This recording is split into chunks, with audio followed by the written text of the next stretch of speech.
ఇది solar panel. ఇది పందులు రాకుండా అవి రాకుండా కానీ రైతులు వాడతారు దీన్ని. దీని గురించి కొంచెం ఎక్స్ప్లెయిన్ చేస్తా చూడండి. ఇదైతే ఆను. ఇది వచ్చేసి ఇది హైలో పర్ఫార్మెన్స్ చేయాలన్నా లేకపోతే లోలో చేయాలనేది స్విచ్ చేస్తే దాన్ని బట్టి చేసుకోవచ్చు. అంటే ఇదిలే మర్చిపోయినా, ఇది హైలో, ఇది 12 hours 24 hours. ఇది వచ్చేసి బజరు. మనం ఎవరన్నా ఇప్పుడు మన సోలార్ వేసింది ఏంది అనేది అర్థం కాదు కదా, అది వేసినప్పుడు బజర్ ఆన్ అవుతుంది. ఇక్కడ కనిపిస్తుంది కదా, మీరు అనుకుంటారు బజర్ వేయడా అని చేసి అక్కడికి ఎర్రటైన్ పడుతుంది అని. వైర్ల మట్టి కూడా సౌండ్ వస్తుంటుంది, అక్కడ చిట్ట చిట్ట సౌండ్ వస్తుంటుంది. ఇది వచ్చేసి డిస్ప్లే ఆన్, మనకు ఛార్జింగ్ ఎంత ఉంది. ఇది ఛార్జింగ్ 12 ఇది వోల్ట్స్ ఉంటుంది కదా, 12 volts ఉంది. ఇది ఎంత పవర్ ఎక్కింది అనేది కూడా మనం దీని ద్వారా చూసుకోవచ్చు. Indication, battery indication. ఇది వచ్చేసి ఛార్జింగ్, పొలాలకు నైట్ వస్తారు కదా కావిలి, వచ్చినప్పుడు ఛార్జింగ్ లైట్లలో ఛార్జింగ్ అయిపోయినా కానీ ఛార్జింగ్ పెట్టడానికి వీలు ఉంటుంది, కన్వీనియంట్గా ఉంటుందని అది అయితే పెట్టిర్రు. ఇదొకటి ఛార్జింగ్. ఇది సోలార్ ప్యానల్ ఉంది కదా, అది ఎండ పడినప్పుడు ఛార్జింగ్ అవుతుంటుంది. ఇది వచ్చేసి బ్యాటరీ లోలో ఉన్నప్పుడు చూపిస్తుంది. ఇది మనం బజర్ చెప్పినా కదా ఇందాకలా, దీని సౌండ్ ఫ్రీక్వెన్సీ ఎంతలో ఉండాలనేది. తగ్గించినామంటే సౌండ్ అంతా తగ్గిపోద్ది. మన హోమ్ థియేటర్లో సౌండ్ ఎట్టనో అట్ట. ఇది వచ్చేసి ప్లస్ బ్యాటరీ, ఇది ప్లస్, ఇది మైనస్, ఈ రెండు వచ్చేసి. ఇది అనేది మనకు వ్యవసాయం వాడేటోళ్ళకైతే ఇది ఒక మంచి గ్యాడ్జెట్. ఇది మీకు ఎందుకు ఎక్స్ప్లెయిన్ చేస్తున్నా అంటే, మీకు ఎప్పుడన్నా చూసినా కానీ మీరు కన్ఫ్యూజ్ కాకుండా కొంచెం తెలియడం కోసమని చూపిస్తున్నా. ఇది మనకు ఒక సోలార్ ఉన్నప్పుడు, అది ఉంది సోలార్, దాని కింద కనెక్షన్లు ఉంటాయి. అది ఎండ పడినప్పుడు ఛార్జింగ్ అవుతుంది. ఇది జాక్ దీనికి ఉంటుంది, ఛార్జింగ్ జాక్. ఇటు సైడ్ ఇది ఇన్పుట్, ఇది వచ్చేసి అవుట్పుట్. దీని నుంచి మనం వైర్లకు ఇస్తే షాక్ వస్తుంది, కరెంట్ పాస్ అవుతుంటుంది. అందుకని వచ్చేసి మనకి బజర్ ఇచ్చిర్రు, కరెంట్ ఉందా లేదని దానికోసం. ఇంకోటి వచ్చి ఏంటంటే, చాలా మంది కరెంటుతో చనిపోయారు రైతులు. అందుకని ఆ పరిస్థితి రాకూడదని వీళ్ళు బ్యాటరీతో అయితే డిజైన్ చేశారు. మొత్తం వచ్చేసి పగులంతా ఛార్జింగ్ అవుతుంది, నైట్ అంతా వర్క్ అవుతుంది. పగులు కూడా మనం ఇది వేసుకోవచ్చు స్విచ్. ఆ స్విచ్ వేసినప్పుడు మనకు ఒక రకమైన సౌండ్ వస్తుంది. ఆ సౌండ్ని బట్టే మనం అది ఆన్ అయిందని చూసుకోవచ్చు. ఓ డోర్ ఉంటుంది మళ్ళీ వేయడానికి తీయడానికి.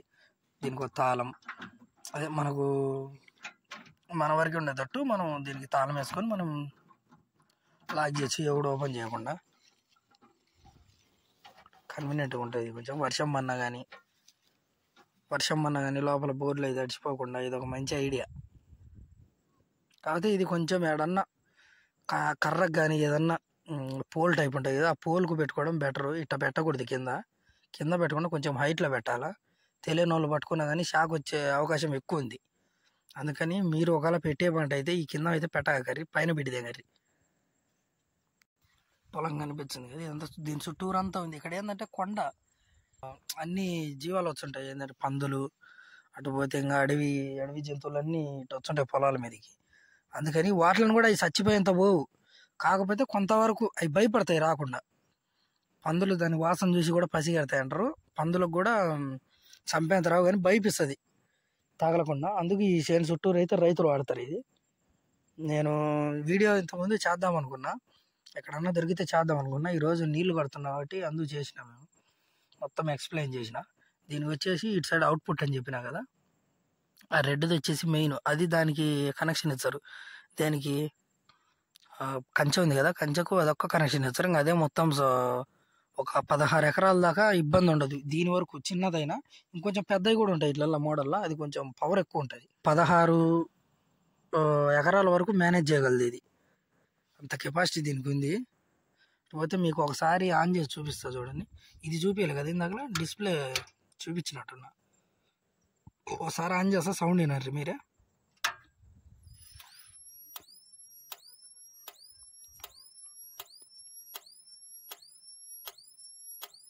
ఇక్కడ బ్లింక్ అవుతుంది లైట్,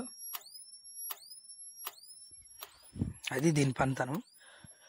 ఒక రకంగా ఇది ఉండటం వల్ల చాలా మంచిది. ఇది ఉండటం వల్ల రైతులైతే కొంతవరకు జాగ్రత్తగా ఉండొచ్చు. మనం కావిలి రావాల్సిన అవసరం కూడా లేదు. కొంచెం కట్టేటప్పుడు అవన్నీ ఒక 2 స్టెప్పులు కాకుండా కొంచెం ఇంకో స్టెప్ కింద కట్టుకుంటే ఎగిరి దూకకుండా ఉంటాయి. కొద్దీ ఇట్లాంటివన్నీ మనం వింత చూడాల్సిందే, కానీ మనకు ఉపయోగపడేది కాబట్టి. ఎందుకంటే రైతులు చాలా మంది నైట్ పొలాలు పోయి కరెంటు చనిపోయిన వాళ్ళు చాలా మంది. అట్లాంటి వాళ్ళని దృష్టిలో పెట్టుకొని ఇదొక మంచి ఆలోచన చేసినందుకు ఖచ్చితంగా అప్రిషియేట్ చేయాలి దీన్ని. దీని మెకానిజం ఎట్టుంటుందంటే, మనకు అక్కడ నుంచి కరెంటు మనకు సోలార్ నుంచి వస్తుంది కదా, ఆ వచ్చే పవర్ లాక్కొని ఇక్కడ కనిపిస్తుంది కదా ఈ బాక్స్ ఎల్లో కలర్ది, దాని ద్వారా పవర్ అవుతుంది. అక్కడ నుంచి ఆ బోర్డులో నుంచి దాని ద్వారా పవర్ అయ్యి బయటికి అవుట్పుట్ ఇస్తుంది మనకు. ఇటు సైడ్ ఇన్పుట్, ఇటు సైడ్ అవుట్పుట్ అట్లా. ఇప్పుడు అక్కడ కనిపిస్తుంది కదా, వాటికి వచ్చేసి ఎర్త్ రాకుండా మనకు ఆ పోల్స్కి అనేది ఆ కర్రలకు ఎర్త్ రాకుండా దానికి చిన్న ఇంతలా ఒకటి ఇస్తారు. ఇంత ఉంటుంది. ఏంటిదంటే అది ప్లాస్టిక్ టైపు. ఇది అనుకో, దీంట్లో నుంచి వైర్ దూరుస్తారు అవకలికి, దూర్చి ఇంకా దానికి కట్టేస్తారు ఇట్ట. ఇదొక మంచి ఆలోచన. కానీ దీనికాడ కూడా కొంచెం జాగ్రత్తగా ఉండాలా. అంటే మనకు తగిలినప్పుడు నొప్పి తీస్తుంది, కానీ మనం చనిపోం. అది వచ్చేసి దీనికాడ కూడా కొంచెం జాగ్రత్తగా ఉండడం బెటర్ నాకు తెలిసి.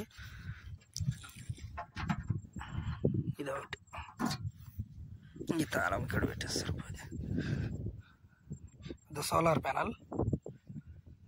ఇప్పుడు చీకటి అవుతుంది, మనం కాయలు రావాల్సిన అవసరం కూడా లేదు. మ్యాక్సిమం ఇదే మొత్తం కవర్ చేస్తుంది. కానీ కొంచెం ఎక్కువ పొలం ఉన్న వాళ్ళు అయితే ఇట్లా కొండల మట్టి ఇబ్బంది పడాల్సి వస్తుంది. అందుకు ఇది కనీసం ఒక 90% అయినా కానీ కొంచెం బెటరే ఇది పెట్టుకోవడం వల్ల. మీరిగిన ఒకవేళ ఇలాంటి మీకు తెలియకపోతే ఈ వీడియో చూసిన వాళ్ళు ఖచ్చితంగా పెట్టుకోండి, మీకైతే మంచిగా యూజ్ అవుతుంది ఇది. కానీ కింద అయితే పెట్టాలి, పైన పెట్టాలి. పైన పెడితే మనకి ఎటువంటి ప్రాబ్లం అయితే ఉండదు. ఇదంతా సోలార్ లేచిండు. ఇంచుమించు ఈ ఒక్క సోలారే ఆ నుంచి ఇది అంతా చుట్టూరు అంతుంది కదా, ఇదంతా మేనేజ్ చేయగలదు ఇది ఒక్క సోలార్. దీనికంటే కొంచెం పెద్దవి కూడా ఉన్నాయి. పెద్ద ఏంటంటే కొంచెం కాస్ట్ ఎక్కువ పడతాయి, కానీ అది ఇంకా ఒక 30 ఎకరాల లోపు కెపాసిటీ తీసుకోగలదు ఇది. ఇది 16 ఎకరాలకు వస్తుందంట. నేను అడిగిన, పెద్దదైతే ఒక 30 ఎకరాల లోపు మేనేజ్ చేస్తుంది. చుట్టూరు ఉన్నది కదా. ఇప్పుడు మనం కాయలు రావాల్సిన కూడా అవసరం లేదు. మ్యాక్సిమం ఇదే చూసుకుంటుంది మొత్తం. అలా కనిపిస్తుంది కదా, ఇందాక చెప్పినా కదా అలారం టైప్ వచ్చిందని. అది దానికి ఒక చిన్న చెట్టు తగిలింది. ఆ చెట్టు తగిలిన కాడ చూడు సైరన్ వచ్చింది. అది చిటక సౌండ్ వస్తుంది కదా. అది సోలార్ అనేది ఇన్ని సేఫ్టీలకు ఉంది. కాదు, మనం కూడా కొంచెం జాగ్రత్తగా ఉండాలి దాని దగ్గర. ఇప్పుడు నేను కూడా అక్కడ చూసుకొని దాటుకోవాలా. ఛానల్ సబ్స్క్రైబ్ చేసుకోండి, పక్కన ఉన్న బెల్ ఐకాన్ ఆన్ చేయండి. ఇట్లాంటివి ఏమన్నా గ్యాడ్జెట్స్ కనుక్కున్నా కానీ నేను ఖచ్చితంగా వీడియో రూపంలో ఖచ్చితంగా పెడతాను. మీరైతే ఛానల్ సబ్స్క్రైబ్ చేసుకోండి ముందు. నేనైతే ఇప్పుడు పోయేటప్పుడు సోలార్ ఆన్ చేసి వెళ్ళిపోతా. ఇప్పుడు ఆన్ చేసిన బజర్ వస్తుంది చూడు, ఇంకా నెట్టే.